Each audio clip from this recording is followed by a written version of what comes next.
আসসালামু আলাইকুম রহমতুল্লাহি ওবারাকাতু। আপনাদের সামনে ছোট্ট একটা হাদিস নিয়ে উপস্থিত হলাম। হাদিসটি তিরমিজি শরীফের হাদিস নং 2013।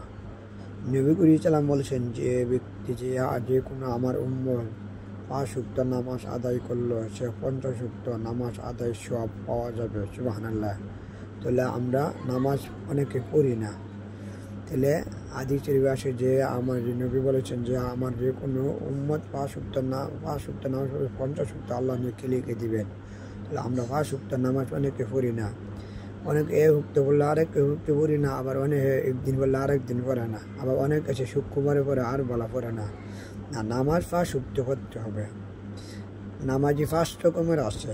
কেউ আছে 1 ওয়াক্ত বললে আর ওয়াক্ত পড়ে না, আবার কেউ আছে দেখা যায় একদিন বললে আরেক দিন পড়ে না, আবার 2 ওয়াক্ত মসজিদে পড়ে 3 ওয়াক্ত পড়ে বলে, আবার অনেকে শুক্রবারে পড়ে আর বলা পড়ে না। না, এটা হচ্ছে জাহান্নাম নামাজ। 5 ওয়াক্ত নামাজ জমাতের সাথে পড়তে পারলে 50 ওয়াক্ত সওয়াব আল্লাহ তাআলা দিবে। তিরমিজি শরীফের হাদিসে উল্লেখ করেছেন। তাহলে আমরা 5 ওয়াক্ত নামাজ পড়বো। আবার অনেকে আছে আজান দিলে মসজিদে ঘরে বসে থাকে। নবী বলেছেন যে কোনো আমার উম্মত আজান দিলে মসজিদে জানা, এই ঘরটার মধ্যে যদি মেয়ে লোক বা ছেলে বাচ্চা বউ বাচ্চা যদি না থাকতো, এই ঘরটা আগুন দিয়ে জ্বালায় দিতেন না। ওই যে উল্লেখ দেখছেন কত বড় কথা।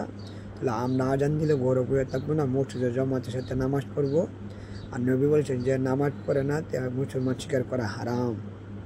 একটা হিন্দু নামাজ পড়তো না, বৃদ্ধ চাকমা নামাজ পড়বো না। আমরা মুসলমান, নামাজটা মুসলমানের নামাজ দিয়েছি মুসলমানের পরিচয়। তাহলে আমরা 5 ওয়াক্ত নামাজ পড়ার চেষ্টা করবো জমাতের সাথে। সবসময় নামাজ পড়া নিজেও পড়বো, ছেলে মেয়েকে আদেশ দিব। আর আমরা নামাজ পড়বেন, আমার স্ত্রী পড়ে আপনি পড়েন, কিন্তু আমার ছেলে মেয়েরে কন্যা ছেলে হোক মেয়ে যদি আমরা না বলেন, তাহলে কিয়ামতের দিন আমার ছেলে মেয়ে আসামি বানাবে, ওই জাহান্নামে টাইনা নেব। তাহলে আমিও ছেলে মেয়ের গুণাভাগী হবেন। তাহলে আমিও নামাজ পড়বো 5 ওয়াক্ত, ছেলে মেয়েরও আদেশ দিবেন। তাহলে আমরা জমাতের সাথে 5 ওয়াক্ত নামাজ পড়তে পারে আল্লাহ 50 ওয়াক্ত সওয়াব দান করবেন। তাহলে আমরা সবসময় 5 ওয়াক্ত নামাজ চেষ্টা করবো জমাতের সাথে। আর ছেলে মেয়ে আরেকজনে আদেশ দিব। আর আমি নামাজ পড়লে আরেকজন বলে, ভাই নামাজটা পড়ে গে। নামাজ ছাড়া কবরে গেলে কঠিন হাজাব হবে। আর নবী বলেছেন কিয়ামতের দিন সর্বপ্রথম নামাজের হিসাব দিব। নামাজ সলাৎ। তাহলে কিয়ামতের দিন আমি যে সর্বপ্রথম নামাজের হিসাব নেব। বুখারী শরীফে হাদিসে হচ্ছে তাহলে আমি সঠিকভাবে নামাজ পড়লে আল্লাহর সামনে বলতে পারবেন, আল্লাহ বলে বান্দা সেজদা দিয়ে দেও, এই সময় আমার সেজদা দিলাইতে পারবেন।